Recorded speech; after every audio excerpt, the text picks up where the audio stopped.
back to you guys again with some more crypto news and information. Now, before I get into today's articles, if you guys could do me a favor, hit that like button. It doesn't hurt. It takes less than a second and it brings more exposure to the channel. So if you guys support me in any way, shape, or form, just hitting that like button will do for now. Well, getting into today's business, Bitcoin stays surrounding the 60, well, not surrounding, well, more like inward of the 6,500 to $7,000 range. And like I said, it's going to stay here for a little bit. But supposedly, I'm hearing talks of the president saying that states are now able to determine whether they want to reopen back up their businesses or not, but that's to be seen. It's kind of smart of him to delegate that over to the representatives of the states because if anything was to happen, then you can't really blame him. You can only blame your state representatives at the end of the day. But we could see some bullish momentum, and I'm actually going to talk about that today in one of the articles. So, yeah, let's get into the first one.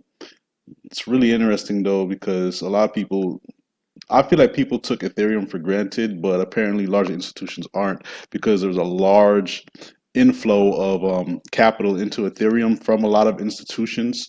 In the first quarter of 2020, there were about $110 million worth of Ethereum purchases by larger institutions, as reported by Grayscale. So the article is basically talking about how Ethereum went from $150 last night to having a 10% gain, bringing it to around today's price of right now, well, currently around $171. So that's really interesting to see that people are seeing the value in Ethereum. I actually think Ethereum is going to be the more popular cryptocurrency outside of BTC, simply because of the fact that Ethereum has such a wide use case, and I feel like it's underestimated. But I mean, if you've been in crypto for a minute now, you pretty much understand why Ethereum would be a, how can I put this, a more popular option compared to BTC, considering the fact that Ethereum does move faster. It's easier to get money to and from with Ethereum because it's a lot. It's, I'm not gonna say it's super fast, but it's faster than BTC, if anything. A lot of people, what they were doing in 2019, 2017, instead of transferring their money in BTC, they were sending it in ETH and doing sellers that way.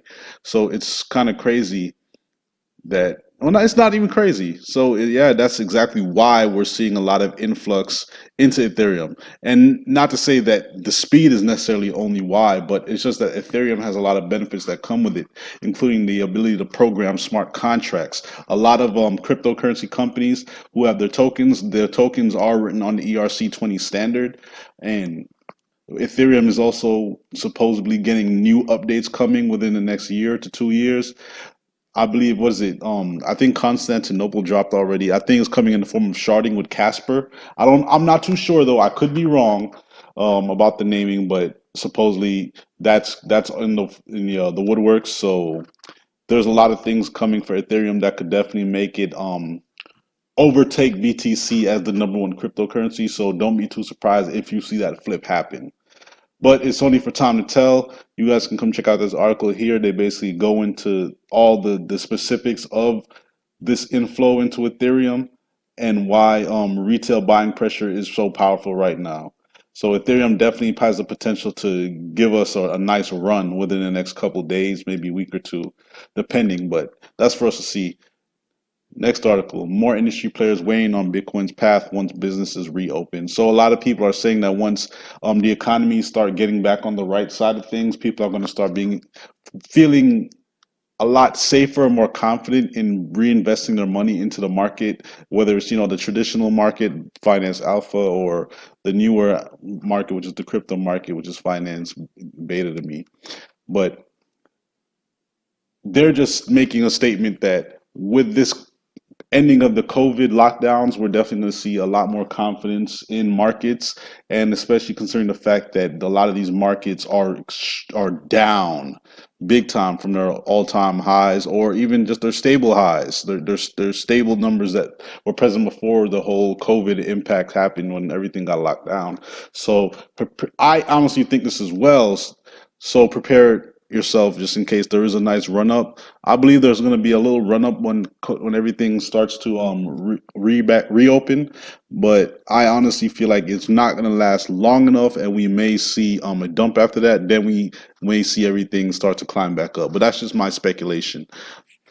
But yeah, you guys can check out this article in the description below. A lot of people are banking on this happening, especially with coins that have solid foundations as far as the team, amount of money raised, whether they're producing revenue or not, what type of industry are they in, like just are they overall looking to be a legitimate company that solves problems and can procure some form of market share in the space. But yeah, next article. Atomic Deck CTO says that Binance is a ticking time bomb. And it's not really just Binance he's speaking on. He's just speaking on Binance because Binance is a major player in the cryptocurrency space. But what he says about Binance could be applied to any cryptocurrency exchange that is centralized. He's basically saying that there's not much transparency that's going on with Binance. And when people send their funds to Binance, people aren't really aware of what they're doing with their money, because once your crypto is on Binance, technically Binance owns your cryptocurrency. So as a decentralized exchange owner, he's making a statement that he's not saying that it's going to happen right now, but he's saying be aware of the fact that you are putting yourself at risk when you choose to, not, I'm not saying to trade on these exchanges, but when you choose to leave your crypto on these exchanges and just view them as like the how can I put this, like your bank or your storage center to keep your crypto.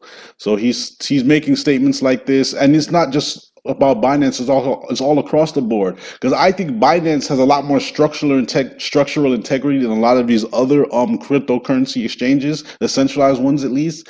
And we've already started seeing a lot of them get liquidated. I mean, Carbon Hood went down, and Carbon Hood was, I was really hoping Carbon Hood would go far. Carbon Hood had, like, how can I put this? It had a lot going for itself, you know. It just needed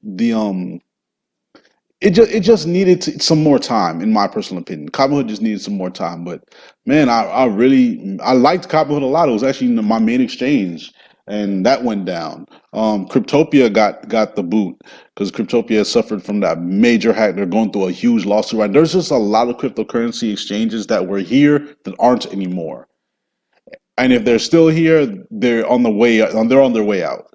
So he's saying that you guys should really take interest in owning your crypto, like keeping them on your Ledger Nano S's, or keeping them in approved approved places like on MetaMask, or where, like whatever it is that would keep your cryptocurrency in your position, like you are the holder.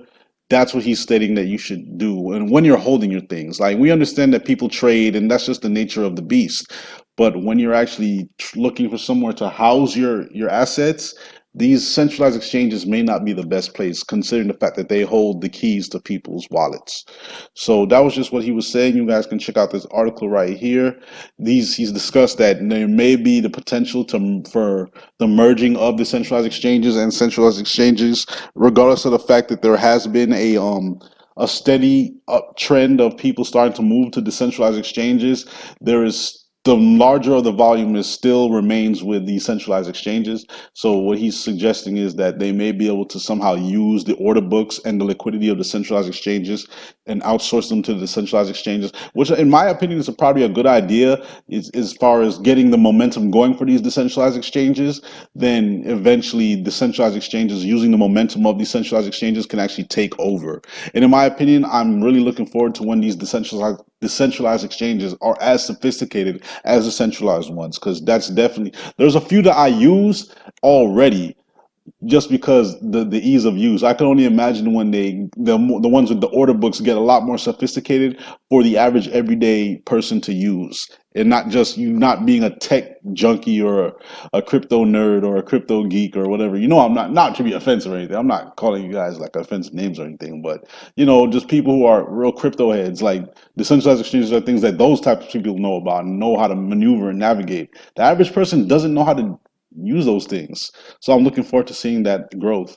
My last article actually talks about a rapper that everybody's pretty familiar with in the crypto space at this point, Akon. Akon has been making waves in the news about his city in Senegal that is going to be run completely using his coin, a coin that he's developing. He's saying that it's a big problem nowadays with a lot of these governments. There's a lot of corruption being hidden. People don't know where money is being, how money is being used. Kind of similar to what the Atomic Deck CTO was saying about Binance, but in the more on the real world side of things, like the government, things that are already established, like things that control your populace, things that control your economy, things that control jobs, all these different things that control this prosperity of the people. And he's he's been working on this project for a long time, just because he wants to see um, something that comes out of the blockchain space or cryptocurrency space that actually benefits the people, because there's a lot of noise in the cryptocurrency and blockchain space, and not everything is to benefit other people. So he's trying to build his own way, and by using his investments and partners and capital from other investors to build something that is genuinely for his own people. Well, I say genuinely for his own people, or is for his own people. I'm not even gonna say genuinely, is for his own people, solidified, because he wants to see the corruption come to an end. And I honestly don't think corruption is gonna come to an end anytime soon. But the fact that Akon is looking in this direction, you guys can check out this. I'm not gonna go into it because it's really he talks he's actually going pretty in depth into his journey in the blockchain space, and his I don't want to say his lineage, but his history and coming up in this space, and how he found out about it, and what motivates him to keep moving forward in this area. So that's the general overview. He really wants to see corruption stop. He wants transparency. He wants his citizens to feel safe and have trust in their central authority of figures. So that's something that I feel like we all could use nowadays, more trust in our central authority figures, the government, whatever it may be. But at the end of the day, oh, hold on just a second, adjust this. I don't know how that affected the video just now, but yeah. But this is your boy CG. Everybody, have a great day. Stay safe. Whatever you need to do, do it. Get it done, because at the end of the day, you are responsible for yourself, nobody else. Peace. I'm out.